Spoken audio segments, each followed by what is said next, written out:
What's going on, everybody? Welcome to another edition of the Crazy Face Uno podcast, where everyone has a story and everyone's story matters. What's your story? If you'd like to support the show and help us tell more stories like the one you're about to hear, please visit crazyfaceuno.com today. There, you can purchase items from our online store or donate. As always, I'm your host, Shane McNeely, and boy, are you in for a treat today.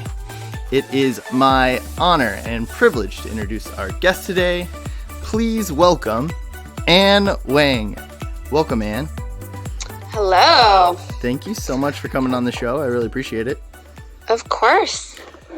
We first met, I believe, through Susanna Hendricks, who we haven't had on the show yet, but she needed some extra help at the Fourth Estate a while back, one of Invisible Children's events, and I think that was the first time we really met, even though we kind of crossed paths a little bit at IC, at Invisible Children. Yeah, it feels like forever ago, which it kind of was. Yeah. I feel like that was like almost 8 years or something. Yeah, I don't even know. It's crazy. I know. Yeah, Crazy. I was thinking about that as I was getting ready for, our podcast and like when we first met and how. And I saw it. So you were a summer intern. It looks like. Yeah. Right before I came in, because I came in fall 2010, and you had left just then. I think we may have crossed paths at some point in time there, but. Yeah. Probably for like a week or something. But right. Yeah, exactly. I love that you know that better than me. I was like, what year was it? But yes, I think it was 2010 summer. So we must have just missed each other. I cheat, and I really do. I went on your Facebook and I saw it there. So I can't take credit for it, but I will let you know that. I love it. Yeah. Well, I don't even know it's on my Facebook, so still, you are more on it than I am, which is great. Yeah, no problem. Like you said, it's been like 8 years or so, and for you, there has been quite a bit that's transpired between that time that we first met and today. And I would love to kind of dive into that with you and kind of talk about current day and kind of what you're up to these days, and then maybe take a stroll back in time a bit. Absolutely. You are the co-founder and CEO of Enrou. And yes. That was something that you and one of your good friends, best friend? Yeah, we actually grew up together. Nice. Yeah. And you started it like while you were still in college, is that correct? Yeah, I think it was like senior year. We had some framework of an idea, but it wasn't a business. We didn't expect it to be a business. We just had this idea and kind of slowly but surely figured it out. Nice. And that was, you attended UCLA, correct? You were a graduate of UCLA? Nice. Yep. And maybe help us or help me understand, because I'm kind of new to understanding some of this. I've followed you for a while and, fanboyed over here, I guess, of what you're doing and the things that, Enrou does and your part in this process. How did this, you said you kind of stumbled into it, but how did this process get going? What was, the beginning stages of that for you? Yeah, so, I think as a lot of us did growing up, really been involved in kind of the Invisible Children activism space. And I also was studying international development at UCLA. Nice. So I had really a deep interest around the concept of economy, and even more specifically how poverty not only impacted, but what were the economic roots of poverty. And from a very, again, academic viewpoint, studying it at UCLA was absolutely amazing, but it was also sometimes disheartening to learn what, quote unquote, traditional aid had not accomplished. Yeah. And really, I think being at Invisible Children and learning, hands-on what telling compelling stories could do, and the power of really activating individual action into kind of mass impact was so much more powerful than what a lot of, again, traditional aid had done. And so, I just kind of geeked out about all of those things for a number of years. And I think as I was finding out more about microfinancing, and Invisible Children had a great program, which was Yeah. like the village loans, VSLA. and Yeah. Village yeah, Savings and Loan Association. yeah. I just started to realize so much more around how investing in an individual was really highly impactful to not Yeah. only them, but to some of the larger economic infrastructures if it was done correctly. Mm-hmm. So, in a very technical way, that was what I was looking for, was kind of a solution that didn't look like a traditional nonprofit or didn't look Sure. like an NGO, but could really activate the masses to do something that they did in their everyday and be able to actually create impact through that. So, yeah. And then, I had kind of good friends that were either in the fashion space or in the tech development space. And it Mm-hmm. just slowly evolved into this, wow, what could we do to aggregate all of these companies and brands that we already love, that millennials really believed in, which were actually employing individuals around the world Yeah. and therefore investing through employment versus like, you know, yeah, anyways, I'm getting a little bit ahead of myself, but we didn't want to do No, a you're one fine. for one model, Yeah. so Yeah. I I think it's awesome. Like, we'll get into it, I know, more as we continue to talk, but I love the idea of kind of thinking outside the box, outside of the traditional, realm or path that you see a lot of, people taking or you know, and then also investing into people because people matter, and I love that you brought up the VSLA, Village Savings and Loan Association, or that program from Invisible Children. It was one of my favorites, and just a quick story, I guess, is like whenever somebody being on the road, people would always ask like, "What's your favorite, part of Invisible Children?" And that was always my answer. And I loved that model. I loved everything about it, and it's really cool that that was also something that you think of and along these the path that you're taking. yeah. What obviously there were probably several conversations that started and took place, but what was one of the first moments when you guys like, are we doing this? Like, was there that aha Yeah. moment?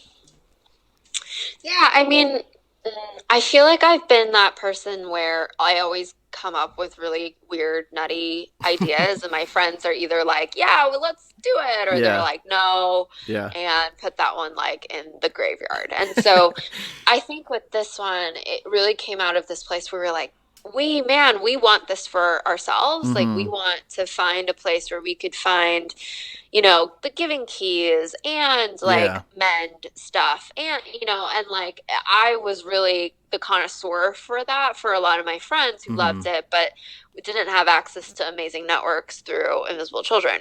Yeah. So there wasn't, in the early days, there wasn't this like aha moment of being like, this is what we want to do for the rest of our lives. Yeah. It was much more about us seeing a problem and then being able to be like, well, we can take incremental steps to Yeah. create. And yeah, I've always kind of been that way. So it didn't feel all that out of norm. It just felt like another thing that we thought would be really fun to do. And I think as it got later and we got much more into like,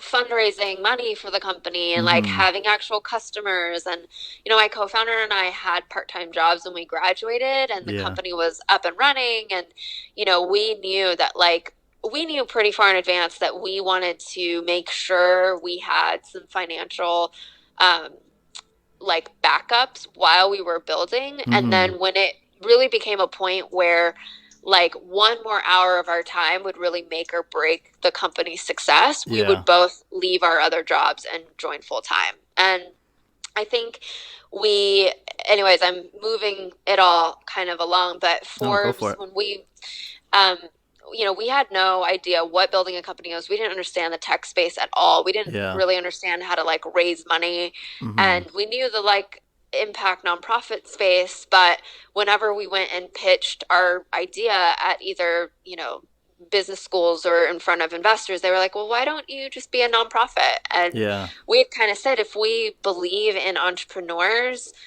building great businesses to create great change, then we have to be a business ourselves, Yeah. and that is kind of how we would be transparent about our values. And Mm-hmm. so anyways, once we won, we went and pitched at Forbes 30 under 30, Yeah. which we can talk about, but it's this really interesting tech summit, and we have this crazy story of how we actually got the call and won the whole thing and Yeah. yada yada, and we can talk about it. But we didn't make that decision to really be 100% in until after that. And there was a very clear moment where Jess and I both looked at each other and said, I think this is, that aha moment where we're like, okay, if we didn't give this our all, Mm-hmm. it would fail. And it would be because we didn't put everything in. Yeah, So absolutely.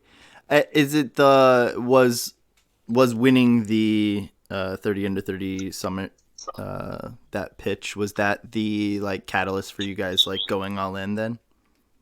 yeah, exactly. It was. I mean, and I'll just kind of share a little bit about that experience. Go for it. I know that's really interesting to people who've never like been a part of a pitch, but we had like developed a website by then. We had some products. I think we had been a part of an accelerator, which in the tech space is just like a 10-week program for you to learn how to pitch an idea, how you to talk to investors, and like learn the 101 of tech fundraising. And we had been working, and it was the end of this accelerator, so I think we had a deck, like a 10 slide 15 slide 5-minute pitch. Sure. And we had no access to any investors, really. Like, we were an e-commerce company for good. There wasn't a lot of immediate interest. If you don't have any warm introductions, it's really hard to get those meetings. Yeah. And we had no revenue, right? It wasn't like we had made a ton of money already. So the chances that we were going to get funding were really, really low at that point. And so I think my co-founder saw on Twitter that Forbes was looking for cool companies to come pitch at the Under 30 Summit. And I was like, awesome, go ahead and apply. Like, that's never going to be us. It was just a fantasy dream. And we didn't hear back. And we're like, obviously, it's fine. And we get this like frantic call on a Friday. And I remember being so confused because the guy was like, we're from Forbes. We've been trying to like reach you for 3 weeks. Like, you're in our top 4 companies to pitch. There were thousands of people that applied, but like, are you coming or not? And the summit was in Philadelphia. We're based in LA. Yeah. And the summit started on Sunday. Oh man. And it was Friday. And we were like, yeah, we'll be there. So we literally try to figure out, like, bought tickets. We had a huge photo shoot the day after. So we couldn't leave right away on Friday. Yeah. I think we had to do the shoot on Saturday, and then we left Saturday red-eyed to Philly. And like the whole time I'm freaking out because I know I have to give this 5-minute pitch in front of 1,000 people.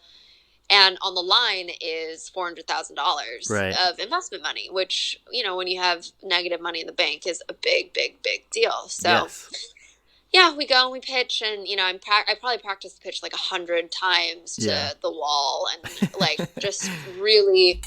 And if you're happy to talk about that process of like prepping, but we ended up going and pitching on stage. Like, we had Malala in the crowd, and some amazing people, and I honestly don't remember all that much because I must have just blocked it out. But I'm sure. we ended up winning, and that was really the first check that we ever got. And it was such a huge, like, I think Jess and I looked at each other and went, holy, bleep, this is real. Like, it wasn't even out of excitement. It was a little bit of terror that we were like, oh what man, do we do now? Yeah, this is a different game. So that was the start of the process. Did you receive, outside of just money, did you receive like guidance and like help with that along the way? Yeah, I mean, one of our investors, Troy Carter, is like the most incredible, not only monetary investor, but he brought us in-house at Atom Factory. So Troy is this incredible music manager by trade. He managed Lady Gaga and really launched her. Yeah. A few other amazing artists, John Legend. And he just has been the biggest mentor and guidance. He let us have our first office in his office for 3 years. We like settled and, in his, just across the street from his office. So really it was this like incredible family of support that we got. Yeah. What were some of the, like, up to this point? Is there anything that, obviously you're nervous, you're anxious, you're excited about this. Um, what were some, like, the lessons that you were learning along this journey, through Forbes and, like, just starting this business? I mean, a lot. I think there was a lot of like imposter syndrome, which Mm-hmm. a lot of young founders have. It's a bit of like faking it till you make it, but Yeah. that's only effective for so long, and it's much more important, especially as a female founder. I think there's a need to be, especially a young female founder, there's a need to be absolutely perfect and have Mm-hmm. answers to everything. But I found that the right type of investor or the right type of partnership come when you show up with questions. And if you're confused, or if you're, you know, in need of learning, that's going to be more valuable than acting like you know it all and then figuring it out. So Yeah. a big lesson for me was being able to lean into that factor of who I was, and that I, of course, had a very strong and clear vision, but I wasn't afraid to learn. And that, I think, set me aside a little bit than, some of the more bullish founders that were just like, yeah, I've got all the answers and I know exactly what I'm doing. So Right. that's a really big lesson that I still take to today, and I think that asking the right questions to people, really, really smart people, is the fastest way to learn, Mm. and not, and then everyone says this, which is so cliche, but it's true. Like, being able to fail fast is so important, because time and money and resources kind of drain. And so the faster you Yeah. can do things wrong, the better. That's awesome. Where is Enrou today? What is, Yeah. like, where are you along that process? Where are you with things? Yeah, so we kind of made the decision a few years back to really think about an acquisition.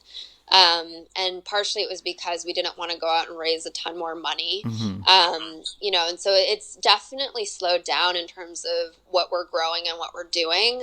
We're still in the process of that. And so unfortunately, I'm not able to share as much. No, that's okay.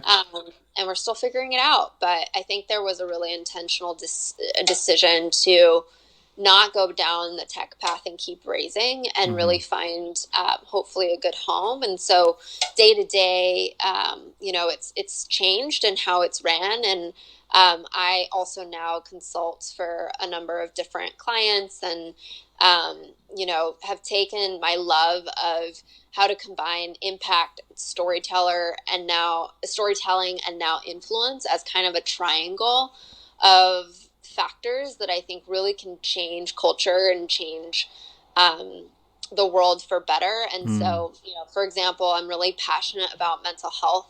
Yeah. And so really thinking about how, again, you use those three factors, like a great, TV show, and we're working on a docu-series with Forbes Media right now around mental health. So how do you create content around stigma change, Mm-hmm. bring in the right influencers who are going to break and shatter that piece of taboo, and really create, again, a lot of buzz around something so that it has the biggest impact. So I think I've learned that with Enrou, that my passion is really about telling great stories that change culture. And Mm. we did that with individual products. We did that with individual organizations. And so I'm still very much seated and rooted in that concept. And it's Yeah. just figuring out, where are amazing places of need for that kind of formula to really work. Yeah, that's awesome. I love that you brought up mental health. I wrote that down. Mm, I have yeah, I wanted to talk to you about that because I've seen, yeah. through social media, and I've seen some of your posts, and just the things that you've talked about. And I've actually found there was one recently that you had posted that I found really Mm, encouraging. And it was back in October, and there's just one little piece that I wanted to read, if you don't mind. And it yeah, said, sure. in the last few years, have been me relearning how to better listen to my mind, to ask if what I'm feeling is real or just a pattern of functional thinking. Mm, And I love that because Sorry, fictional thinking, not functional, fictional. Mm-hmm. So it was to ask what I'm feeling is real or just a pattern of fictional thinking. And, Mm-hmm. I find myself in this process of, kind of creating Crazy Face Uno and trying to direct this ship in some form or fashion. And, similarly, I have no idea what I'm doing, if I'm completely honest. And, Mm-hmm. the mental health world is something that I've struggled with, and I know that so many people struggle with, and that fictional thinking and questioning whether it's something that's real or is it something I'm like telling myself, and trying Yeah. to convince myself. And I found that to be really, I don't know, eye opening for me. It really made me pause Mm-hmm. and think, and I want to say thank you, one, for that. And Oh, I know that this process, and I've read some of your, your articles and the things that you've talked about, and throughout this process with Enrou, you found yourself at the bottom of the barrel and mm-hmm. tired and anxious and depressed. And what has been some of the things that have helped you come out of that? What was, maybe just kind of talk to us about that and that Yeah. experience and what you've gone through. Yeah, I mean, I think um, depression and anxiety have been in my family for, I'm sure, generations, but it's Mm-hmm. something that my dad and I have had a lot of conversations around. And it comes from this place of being extremely, extremely hardworking and perfectionistic and just able to really push the boundaries of what our brain and bodies should be doing. And I think a lot of people do that. So for me, it was a blessing to have this like openness to the conversation and Yeah. openness to learn. So I think my relationship with mental health started at that point. I also really struggled with bad panic attacks in college, Mm-hmm. and this was probably around the time I was at Invisible Children, which is crazy to think about that. Yeah. But I just was super unhealthy, depressed, and I think a lot of college students have that because it's a huge life change, and you're eating like crap, you're sleeping like Yeah. crap, you're super stressed out, and like you're redefining your identity literally every day in college. And Mm-hmm. so that was my first piece of it. And I just remember my dad saying, like, because I would, call him crying and have full panic attacks and I couldn't Yeah. really control it. And like, I just remember my dad saying, like, Anne, this is a blessing in disguise because if you can figure out how to really not solve the problem, but to really manage Mm-hmm. this, like, you're going to be ahead of the game in that sense, right? Like as an adult, you're going to be able to manage stress so much better than Right. everyone else because of that. And I just really held on to that. And so that became a bit of my personal goal of like, I changed my diet dramatically and it Yeah. wasn't about weight or anything. It was just that I had really biologically damaged my body working and not eating and not nourishing it. And there Yeah. are just some chemical factors that lead to mental health issues if you are not doing the basics, which is sleeping, eating and nourishing your body, and like exercising. Yeah. So I started with that, and I think I believe that everyone should start with a little bit of that. And I didn't really do a lot of therapy, but I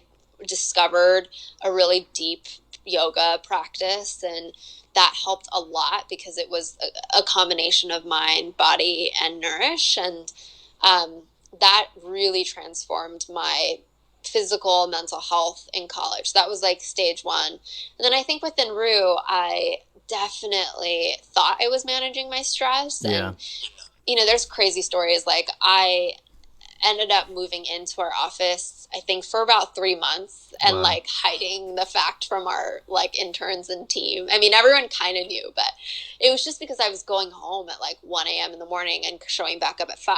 And Mm-hmm. our office was actually nicer than my apartment anyways, and we had a great shower, and so I literally brought like a twin mattress into one of our bigger offices and just like put it up every day. So I Nice. was doing things that I thought like I would just do for a quick sprint and I'd be okay. And those things actually really burnt me out. And Mm.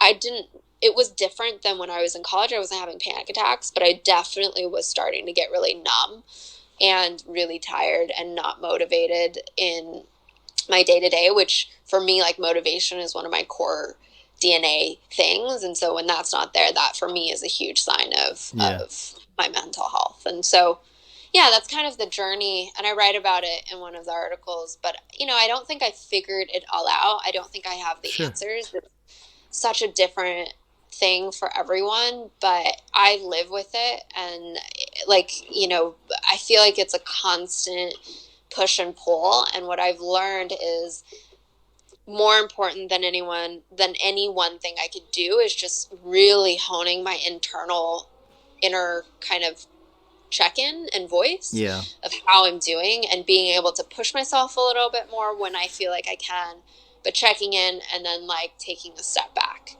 and recuperating. And so I believe that mental health comes in seasons. Like, there's certain times when you need to do more and push more, and I think of it like fire.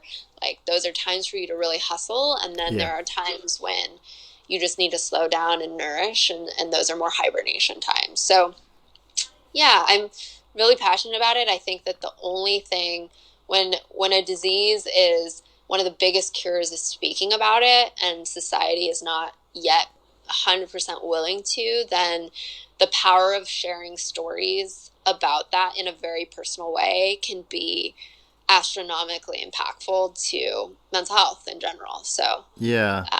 Yeah. Thank you for, speaking out and telling your story about that. I mean, it's such a vulnerable thing as well. And, I hear more and more people, and the more and more people I have on, the show here, it comes up, and we're all dealing with some form of, mental health and we're all struggling in certain ways, in different ways. And the more we can talk about it, 100%, I think it's just allowing people to not hide behind it, but actually get help and talk about it, which is legitimately one of the best things you can do, is just tell someone and talk about how you're feeling and what you need. Totally. And then contextualize it too. I Yeah. think people see each other as either superhuman, or they see celebrities or idols of theirs as superhuman, and they come out and are really vulnerable about a topic, then it just makes it so much more real and relatable. And, it's not normalizing mental health in a way, but it is that if you don't feel like you're the only person that is this way, then you'll understand that there's definitely options, of progress. So yeah, I'm super passionate about it. I think we're in a really incredible time where Gen Z is driving that conversation, and there's a lot of craving for this to change. And so it's this amazing, I think, like 2-year block that we'll see so much of this change. How do you, looking at your experience and like kind of hitting, that rock bottom experience you kind of just talked about, or that super low point in your life, working, super late hours, getting up, being at the office super early, for, maybe other people that are going through something similar, that work really hard and spend a lot of time in the office and have crazy schedules. What advice do you have for them? I know you mentioned, obviously being self-aware, but outside of that, what are some other tips or advice you would have for people that are getting after it? Yeah. I mean, I think therapy is so important, and even like therapy between co-founders or team members is really good. And it can be preventative. Like, so, I mean, I get so frustrated with like the fact that you go to the gym so that you're healthy physically, right? And we know very, very well and accept the fact that preventative measure of exercising can prevent future disease. Yeah. And I think that with mental health, that's just not a conversation that we understand. Mental health is as much the same way, where therapy can be preventative, and it can be a check-in. It could be really supportive of future healthy minds. So I think that's a big, big, big. Anyone in a high stress environment should have, some sort of access to therapy. And there are some cheaper options. There's not a ton. I know that it's not accessible to everyone, but that's a huge recommendation for founders to invest in that. And then what are other things? I mean, sleep is so important. So huge, yeah. I would commoditize my sleep. Like, I'd be like, okay, I'll do this instead. And it's okay because I just will sleep an hour less, you know, or it was like always on the chopping block of priorities. Like, I would even prioritize running over sleeping. And there's just no other time for your mind to rest unless you're sleeping. And so that is a huge thing that I think founders have to be really selfish with. And then, I don't know. I mean, it's really hard. I don't know if I've figured out the balance 100%. Yeah. But I think it's about really doing things that fuel your mind. Yeah. So even if it's work, it's a level of like joy and breathing and fuel that it has to be in order to preserve that. And I can get really geeky into like, nervous system things and parasympathetic, but I think that that's all very granular, and it's just more about having that like gut instinct of like, okay, I need to pull back on the gas pedal right now. And it's just being intentional about it. I think that when you can be intentional about putting that as a priority and not necessarily having it on the chopping block all the time, but knowing that that's important. Sometimes it takes hard life lessons to understand that fully, though. Yeah, totally. And there's just some times where you're like, I cannot do anything but work because it's, I get it. That's like the start of life. But I think it's being really strategic in how long you can be in that mode. Definitely. And if we take a step back and we go back in time and we look at childhood, how would you describe your childhood? What was childhood like for you? I love that question. My childhood was pretty dang amazing. That's awesome. I was the very happy accident of my family. I was the third kid. Nice. That is much younger than my siblings, who are both like eight-ish years older than me.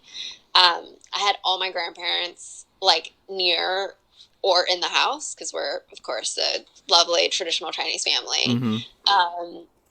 I honestly had one of the best childhoods I think anyone could ask for. I was like super adored by grandparents because I was the last one, and pretty much given every opportunity to just do whatever the heck I wanted, and still a really structured and disciplined way, which I'm so thankful for. But like, I was a performer when I was little. I was like a dancer. I wanted everyone to like, there's a story about when I was really young that we went to this like ballet performance at the local community center, and I was so excited that they were doing this that I was like, I can do it too.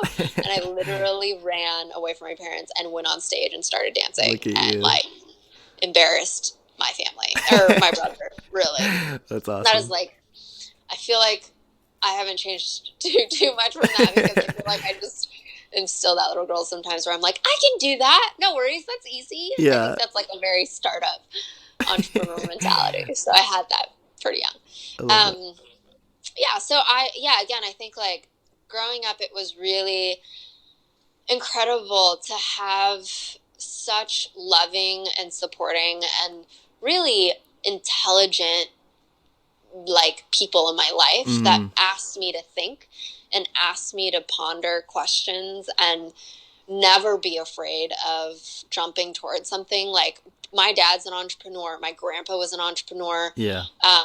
They both come from, a culture that I think can be very risk averse, but just in our lives, like, or in our family philosophy, it wasn't about being really good in school. We didn't have that like super strict environment. It was just about being our own thinkers, being daring in how we dreamed, and creating.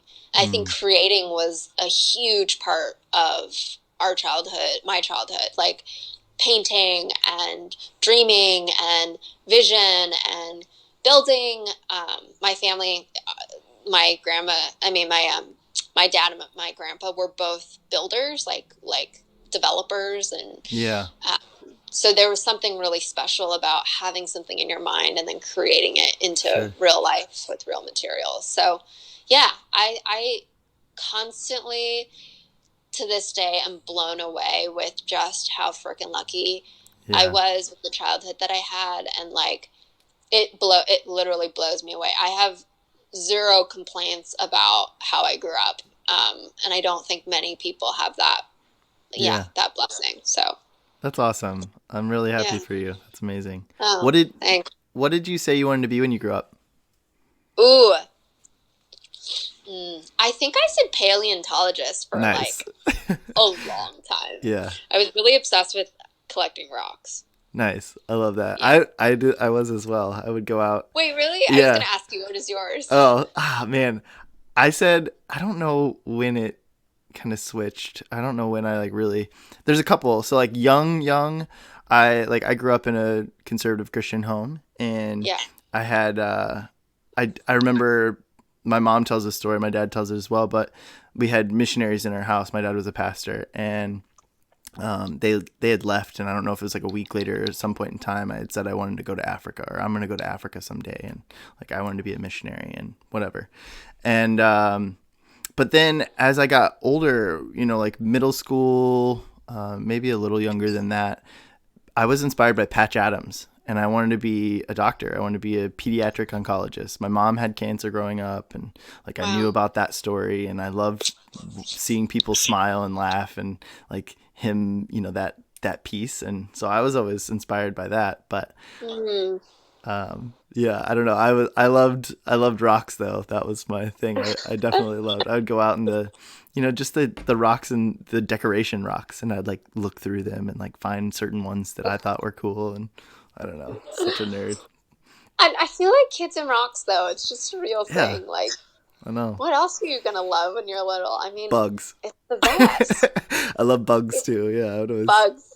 That's the one. Yeah, I love that. I know. I know, it's so funny. I think as an adult, like 20-year-old, when we finally moved out of our childhood home, there were literally Tupperwares, like the big moving Tupperwares, like 5 or 6 Yeah, of the rocks that I had made my parents bring home on like RV trips. And I nice. swear Yeah, it was ridiculous. I was like, guys, I cannot believe you let me bring home yeah. this many rocks. It sounds like our parents could tell some stories, because I know, like, I remember going to like the Badlands in South Dakota, and you're not supposed to keep the rocks or whatever. I'd like find these little rocks and stick them in my pocket and keep them. And yeah, I've got rocks everywhere. Now I live in Florida, and now it's just transferred to shells and things. Oh, so cool. Yeah, every I time know. I go, I'm I'm like, really pick up a jealous. shell. I tell my wife, I'm like, I probably don't need to keep picking these up, but I just think they're so cool. So yeah, I know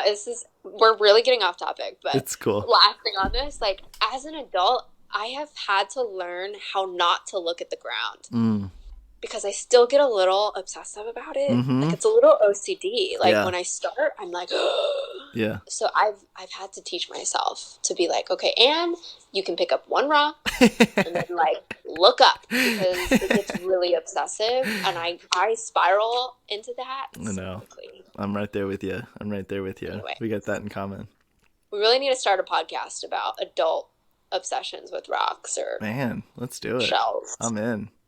Yeah, I'll be your co-host. Just let me know. done. I'm sure there's a niche audience here. Yep. There's got to be one, right? There's an audience for everything. We'll figure it out.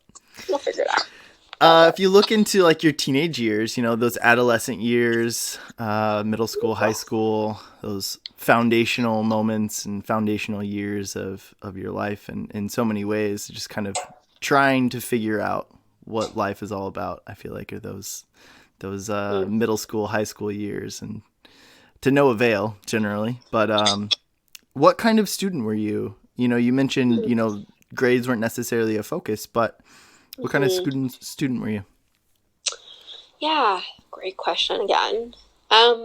Very different, I think, in middle school versus high school, and I'll share a little bit why. But I mean, I think I had always known that I was like capable, Mm-hmm. but I never felt, at least in middle school, that I wanted to be like the best or the smartest or Mm. competitive or get A's, right? I just Yeah. like kind of did my best, and I loved it. And I was a big nerd. I read in elementary school, I've read like literally every Nancy Drew book that was ever written.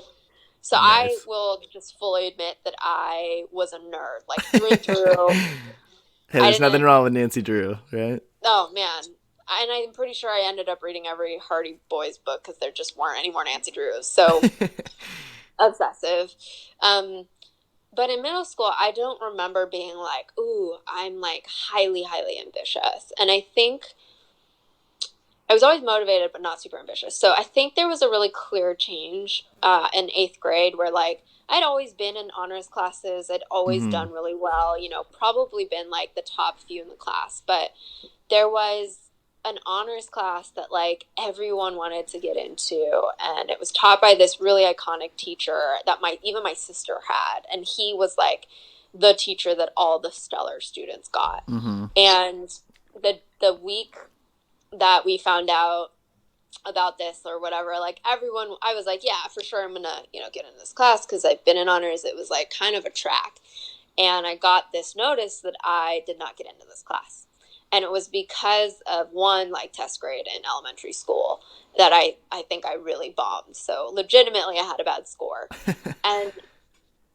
for some reason that really, really, really stuck with me, that I was not enough and that Mm. I had not done enough and I was not worthy of this experience. And it kind of created a huge ruckus.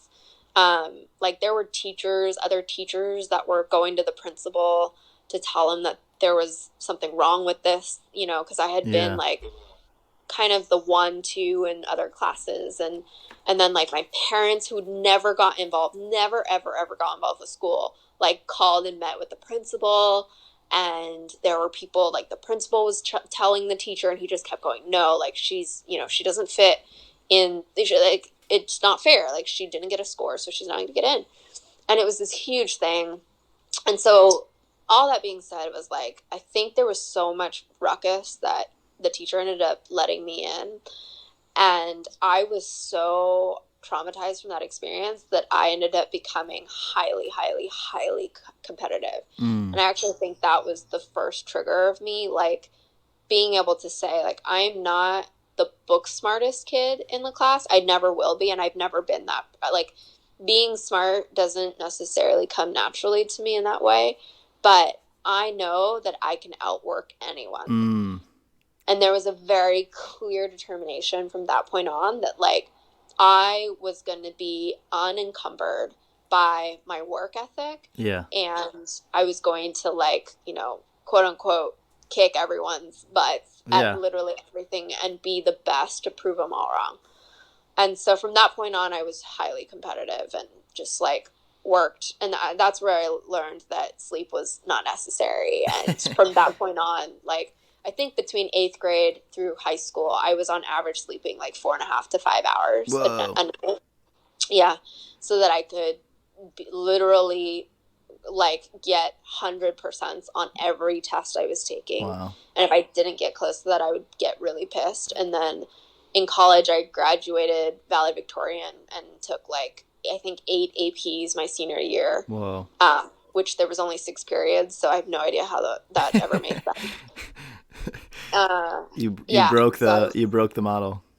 yeah. So I remember really having my first panic attacks in high school Mm. because I couldn't study hard enough to get a result, or I felt like I, wasn't worthy enough, and my identity became my work. It became my Mm. grades. It became school.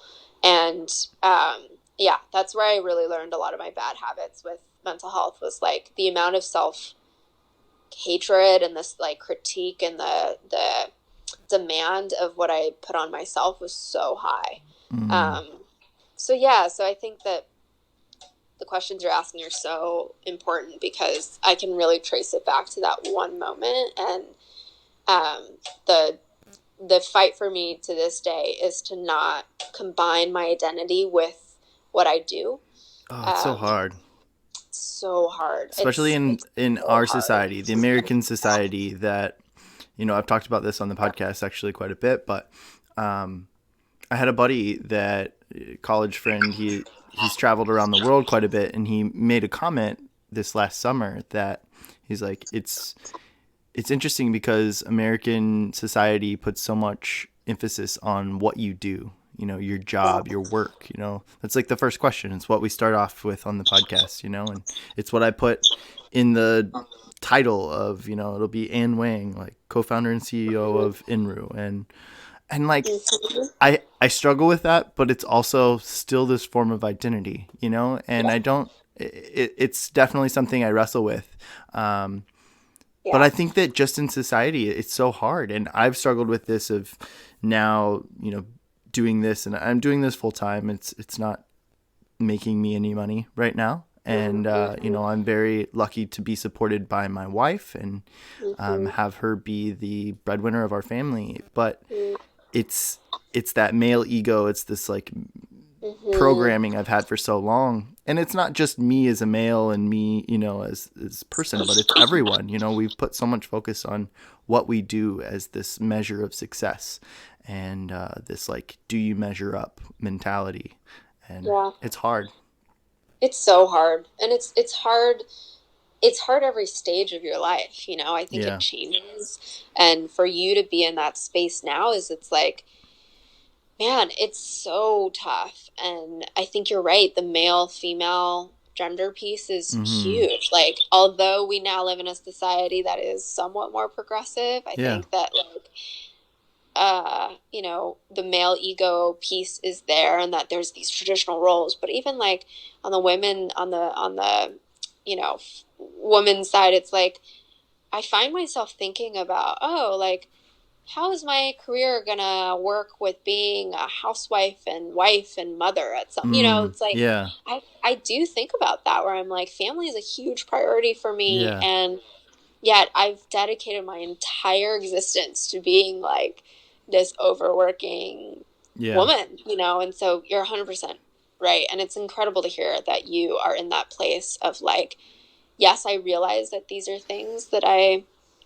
struggle with, but it's a process and it's progress, and you are never going to be able to completely be separated from your work identity. But I think it's making sure that there's more to it that you hold yourself up on than that one pillar. That's when it gets bad. Yeah, absolutely. I agree. And it's this, I think recognizing it obviously is huge, and kind of knowing that, but it's this piece that if you can just be intentionality, I think is just such a huge thing, and it's under talked about and under appreciated in so many ways. But just being intentional, what is it that you want? Like if you, Anne, want to be a mother and you want to work at the same time, there's nobody that should tell you that, nothing should tell you that that's not okay. And and the same for me. Like I'm our life is comfortable. If me and my wife decide that this is what we want to do, and this is the way that we want to invest into our life, and whatever is allowing me to stay at home and do this and chase a dream of mine, then great. There's nothing that's wrong with that. But it's recognizing that and knowing that, and not letting, like the little bit that I read from your post, of not letting those outside things come in and chatter you away and like talk you down and riddle, your existence and who you are away from you, because it's just important to be intentional and be like, this is what I want, and like own that, Yep. Yeah. 100%. Totally. Well, I know you've got a time commitment here, so I've got a few questions to kind of close things out. And let's start off with, what are you most proud of to date? These are the tough ones, Anne. These are tough. Talking about identity and here we go. And accomplishments, man. What am I most proud about to date? That's a really hard one. It is really I think hard. for a lot of us who are very self-critiquing. Something that I I guess in regards to Enrou is I had a lot of incredible friends slash like employees that Enrou became kind of an incubator for them to discover their own callings. Mm-hmm. And I saw like so many talented, incredible humans that had no idea what they wanted to do or what they were good at. And they could use the ecosystem that we built in Enrou, which wasn't corporate and it was very, very self-driven and very open. And they used that as a ecosystem to now have become incredible, like driven and specific in their careers. And so I'll give you an example. One of my best friends, Brianne, we grew up together. She's in kind of that same group that my co-founder and I, Yeah. middle school, high school, and then, she didn't go to college with us, but obviously really close friends.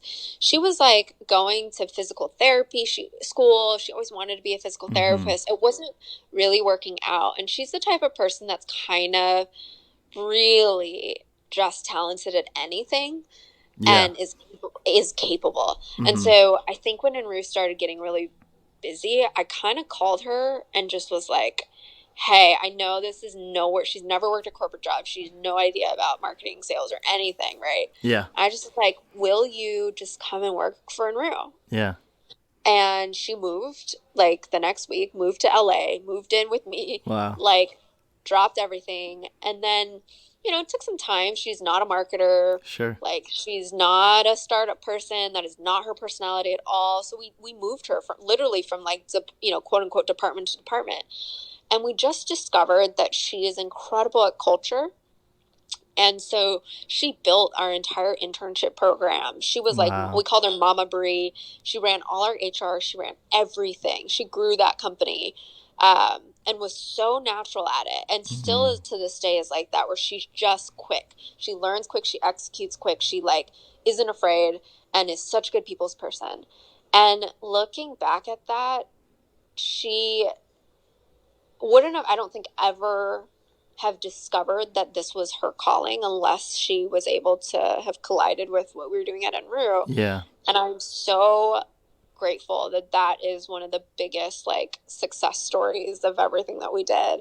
And now she's an HR partner at Tom's, Oh, which is cool. like her dream, kind of place. It's still Yeah. impact driven and it's a huge company. And so anyways, those are things that I really get really proud about, is that like we had a small part in someone's journey in that way. And I think Yeah. it's so granular. Like we obviously were really, really incredibly proud about the hours of dignified work we created and the lives we impacted. But that one specifically is so unique and unexpected that it's really stayed with me. That's awesome. That's a cool story. Yeah. What do you look forward to most in the future? Do you have any goals and ambitions? Ooh, these are tough. I Oh know, man. I know. I'm sorry. This is No, like the lightning round, the hard round. it's all I good. ease into the very end,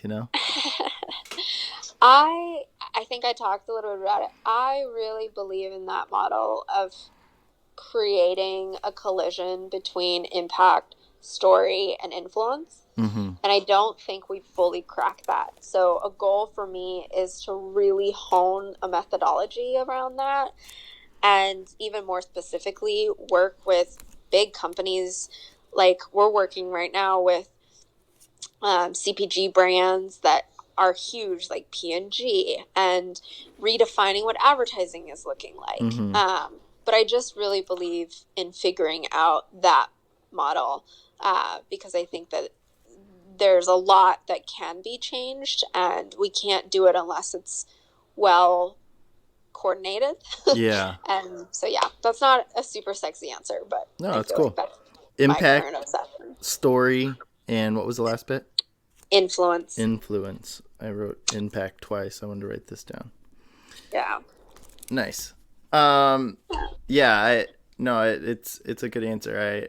I can tell that you've got your idea of what you're working towards, and I'm sure you've got a lot on your plate and working towards that, being the driven woman that you are. So that's awesome. Oh, thanks. Do We you? can go a little over too, by the way. All Okay, good. cool. Well, I got a couple more, so here we go. Cool. Do you ever think about your legacy? Ooh, It not just much, gets actually. worse. I'm just telling you. No, I'm just kidding. No, it's a good. These No. are good questions. Not much, and I think it's partially not because of like ignorance or denial.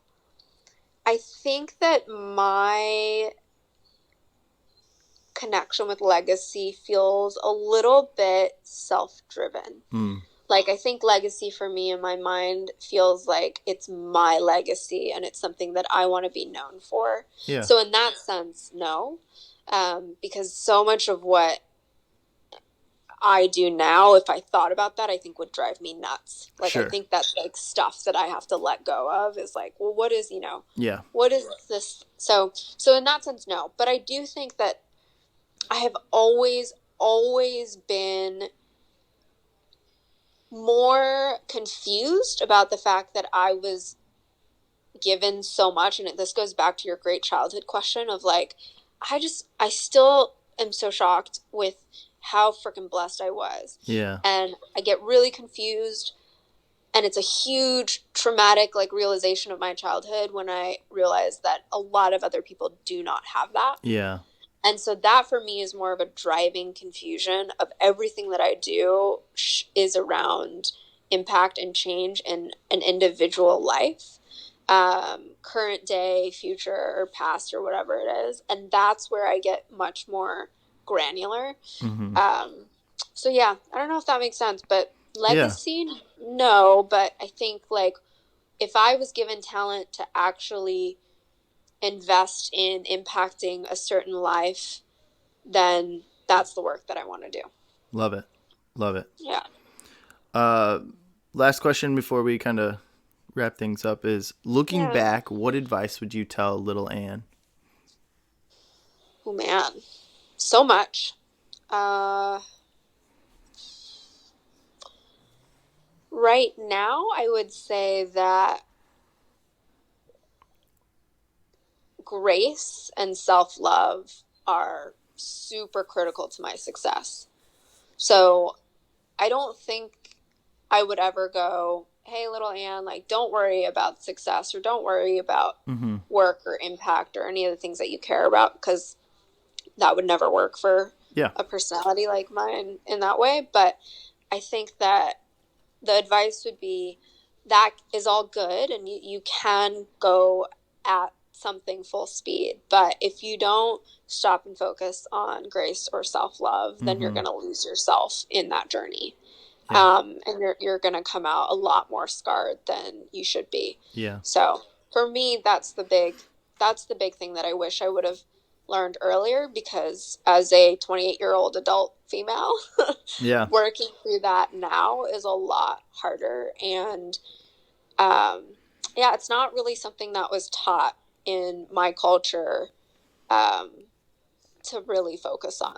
Yeah. So yeah, That's awesome. big one. And thank you so much. I would love to give you this time. I mean, Enrou, I just realized, I don't even know if we really talked about what Enrou does or is, but this is a great time if you're still listening to go visit enrou.co. Mm-hmm. And to check out some of the things that they have for sale. They're great items for Christmas. It's a great time of year to get in on some of the things they have for sale. All of the different things you have a story behind them, and they go back to helping people around the world, with their needs in their life and creating a job and impacting them in so many different ways. Love it. Thank you for that shout out. Yeah, absolutely. Is there any advice or anything you'd like to leave us with before we close things out? No, I think that that's an incredible interview. Thank you so much for asking me really, really tough and really good questions. Yeah, absolutely. But yeah, I mean, I think the last piece of this is for you, me, anyone, I think, who's creating and dreaming, that sometimes we can get in our own way. And so the biggest hurdle is just getting started and doing and learning as you go. Yeah. And I still have to remind myself that, because I think starting stuff even a second time gets harder. Yeah. So Yeah, but thank Absolutely. you so much. This was such an incredible conversation, and I just like cannot wait to listen to more um, content around this, because I think the way that you ask these questions are so real and raw, and I've done Yeah. one too many interviews, and this one was really special. So thank you. Yeah, absolutely. It was special for me as well. I'm The very best. honored to have you on the podcast and for you to take the time out of your day and share your story with us. So thank you so much, Anne. I really do appreciate it. Of course. Amazing. Well, happy holidays, and yeah, we'll talk soon. All right, sounds good. I'm going to close this out. All right, everyone. Thank you so much for listening. Please visit us on Facebook and Instagram, where you can like, comment on our posts. If you want to go above and beyond, please share the Crazy Face Uno podcast with your friends, family, or just random strangers on the street. We're welcome to everyone. Once again, please visit crazyfaceuno.com to purchase our merchandise and donate. Your contributions help us share more stories like Anne's and stories just like yours. Thanks again for listening. We love you all.